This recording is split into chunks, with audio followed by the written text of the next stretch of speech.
साकेत आपका फिर से एक बार स्वागत करता हूं अपने चैनल पर नए टॉपिक और नए कंटेंट के साथ। और जैसा कि हमारा वादा रहा है हमेशा जो है सरल शब्दों में जो है आप तक जो है उचित ज्ञान पहुंचाना। और इसी कड़ी में जो है हम एक नए कॉन्सेप्ट और नए जो है थ्योरम के साथ आए हैं जिसका नाम है पाइथागोरस थ्योरम। और इस कड़ी में जो है हम लोग जो है चलिए स्टार्ट करते हैं पाइथागोरस थ्योरम को।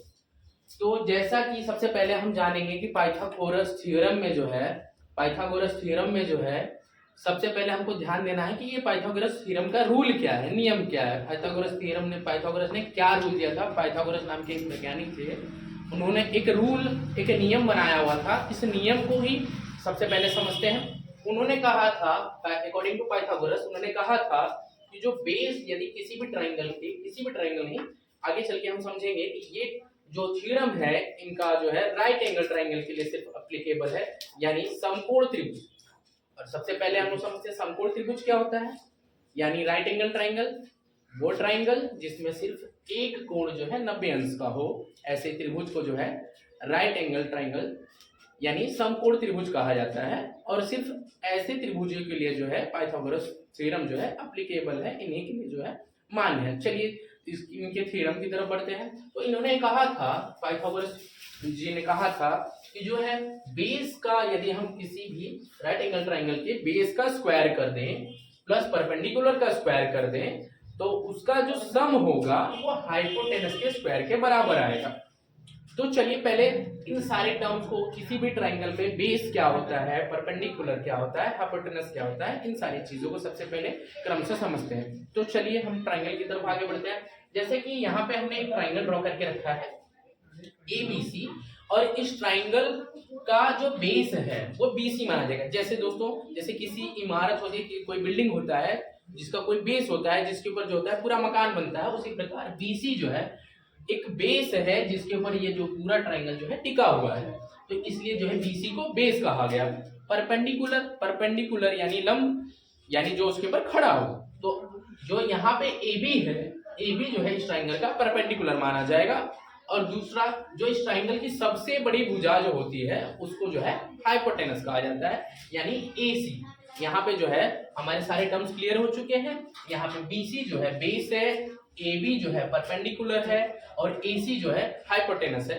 तो पाइथागोरस भाई साहब ने कहा था कि जो है ये बेस का स्क्वायर जो होता है प्लस परपेंडिकुलर का जो स्क्वायर होता है ये इक्वल होता है हाइपोटेनस के स्क्वायर के। हम लोग सारे वैल्यूज को सब्स्टिट्यूट करेंगे। BC का स्क्वायर इक्वल टू AB का स्क्वायर प्लस AB का स्क्वायर इक्वल टू AC का स्क्वायर। और ये वैल्यूज BC का जो वैल्यू हमने मान के रखा है वो B स्क्वायर माना है, और जो है AB का वैल्यू जो है AB का जो वैल्यू है A स्क्वायर माना हुआ है, और AC का वैल्यू C स्क्वायर। ये सारे वैल्यूज कहाँ से आए हैं मैं इसको आपको समझाता हूँ। अगर मान लीजिए अगर AB के ऊपर जो है हम लोग एक स्क्वायर ड्रॉ करें, AB के ऊपर अगर हम लोग एक स्क्वायर ड्रॉ करें तो हम लोग जानते हैं एरिया ऑफ स्क्वायर क्या होता है। एरिया ऑफ स्क्वायर क्या होता है? एरिया ऑफ स्क्वायर होता है side square. Area of square हमारा जो होता है साइड स्क्वायर होता है। मान लीजिए AB के ऊपर जो हमने स्क्वायर बनाया है उस स्क्वायर का साइड जो है A है, तो अगर हम उसका एरिया निकालना चाहें, इस AB के ऊपर जो स्क्वायर बनाया है अगर उसका हम जो है एरिया निकालना चाहें तो उसका एरिया जो होगा साइड का स्क्वायर होगा, यानी A स्क्वायर होगा। यहां से हमको AB के ऊपर जो स्क्वायर बना हुआ था इसका एरिया मिल गया A स्क्वायर। फिर उसी प्रकार हम BC के लिए अगर हम एक स्क्वायर ड्रॉ करते हैं, BC पे एक स्क्वायर ड्रॉ करते हैं जिसका साइड जो है B है, तो इसका एरिया जो होगा B स्क्वायर हो जाएगा। और इसके हाइपोटेनस पे जब हम एक स्क्वायर बना रहे हैं जिसका साइड हमने C माना है, तो इसका एरिया अगर हम निकालें तो वो C स्क्वायर हो जाएगा। और जैसा कि हमने वही वैल्यू सब्स्टिट्यूट की है, BC की जगह पे जो है स्क्वायर और B स्क्वायर, इस प्रकार से जो है A square plus B square equal to C square. अच्छा चलिए, आपने कहा हमने मान लिया, ऐसा नहीं करते हैं। चलिए हम लोग जो है कुछ उदाहरणों द्वारा जो है इसको प्रमाणित करते हैं कि वास्तव में ऐसा होता है या नहीं होता है। अच्छा, ये सारी चीजें जो है पाइथागोरस ट्रिपलेट्स, आगे ट्रिपल्स जो हम लोग पाइथागोरस ट्रिपल्स पढ़ेंगे उसमें जो है इसके ट्रिपल्स को जनरेट करना, यानी ऐसे रिलेशन जो इसको सेटिस्फाई करे, ऐसे 3 ट्रिपल्स जो इस चीज को सेटिस्फाई करे, उसमें हम फाइंड करना सीखेंगे। फिलहाल हमारा जो मोटिव होगा कि जो है ऐसे नंबर्स लेना है जो जो इन कंडीशन को सेटिस्फाई करेंगे। तो चलिए शुरू करते हैं।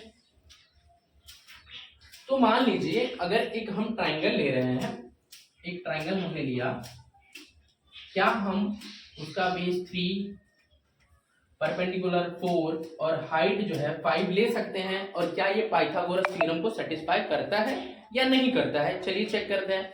तो अकॉर्डिंग टू पाइथागोरस के अकॉर्डिंग क्या होता है कि जो बेस होता है, बेस का अगर हम स्क्वायर करते हैं, बेस का स्क्वायर किया हमने 3 स्क्वायर, परपेंडिकुलर का स्क्वायर किया तो ये हो गया 4 स्क्वायर, और 3 का स्क्वायर अगर हम कर रहे हैं तो 9, 4 का स्क्वायर किया 16, और इस प्रकार से जो है 25 आ गया। अगर हम लोग जो है हाइपोटेनस का स्क्वायर करते हैं, हाइपोटेनस का वैल्यू हमारा 5 है, और 5 का स्क्वायर जब हम करेंगे तो 25, और ये जो है 3, 4 एंड 5 ये जो है इस पाइथागोरस थ्योरम के जो है सेटिस्फाई कर रहे हैं, और जो है ये पाइथागोरस के ट्रिपल्स हो गए। आगे जो वीडियोस मैं बनाऊंगा उसमें जो है हम लोग ट्रिपल्स के बारे में डिटेल्स में जानेंगे। फिलहाल हम लोग जानते हैं कि किस प्रकार के क्वेश्चन जो है एग्जाम में आते हैं, या आपके बुक्स में एनसीईआरटी में किस तरह के बुक्स, या से यूपी बोर्ड की बुक्स में, एसएससी की बुक में किस तरह के एग्जाम्पल होते हैं, हमको उसको किस तरह से सॉल्व करना होता है। तो बेसिकली वहां पे जो है आपको मेंशन होगा कि एक राइट एंगल ट्राइंगल है जिसके 2 साइड दे दिए। अब कोई भी 2 साइड दे देगा आपको, और जो है तीसरा साइड निकालना होगा। मे बी आपको बेस दे दे, परपेंडिकुलर निकालना हो, और बेस के साथ हाइपोटेनस देगा तभी जो है आपको परपेंडिकुलर, मतलब कोई भी 2 साइड दिया हो, आपको तीसरा साइड निकालना हो, तो जो है पाइथागोरस की हेल्प से जो है हम लोग निकाल सकते हैं। जैसे मान लीजिए इसी एग्जांपल में मान लीजिए आपको जो है बेस का वैल्यू 3 दिया था, और जो है हाइपोटेनस का 5 वैल्यू दिया हुआ है, और आपको जो है परपेंडिकुलर का वैल्यू निकालना है। तो हम किस प्रकार से पाइथागोरस का यूज करके इस चीजों को जो है निकाल सकते हैं, चलिए देखते हैं।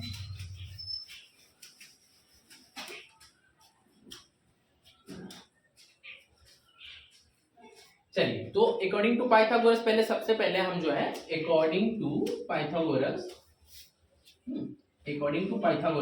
हम लोग पाइथागोरस के अकॉर्डिंग क्या जानते हैं कि AB का जो स्क्वायर होता है, AB square plus BC square equals to AC square.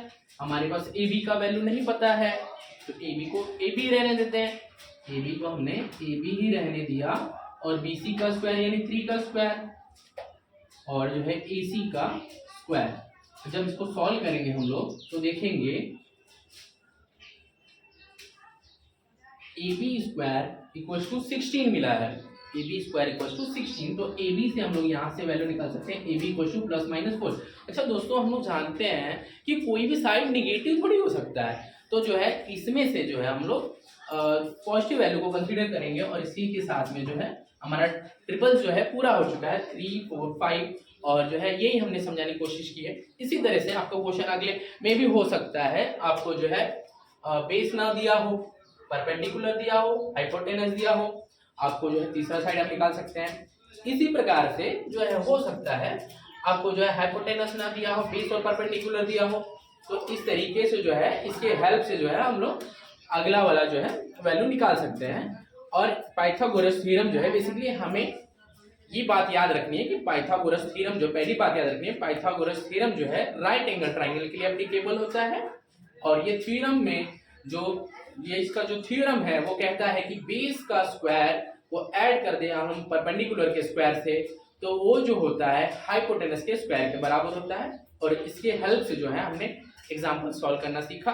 दोस्तों अगले वीडियो में जो है हम लोग इसके ट्रिपल्स को फाइंड करना सीखेंगे, और ऐसे नंबर्स देखेंगे जो इन जो है ट्रिपल्स को फॉलो करते हैं। तो दोस्तों अब अधिक जानकारी के लिए जो है आप कमेंट कर सकते हैं आपको किस पे वीडियोस चाहिए, और भविष्य में जो है आप किस टॉपिक को पढ़ने में कठिनाई महसूस कर रहे हैं उस टॉपिक पे हम लोग फोकस करेंगे। तब तक अब तक के प्रेम के लिए आपका बहुत बहुत धन्यवाद। इसी तरह से जो है प्रेम बनाए रहें। धन्यवाद।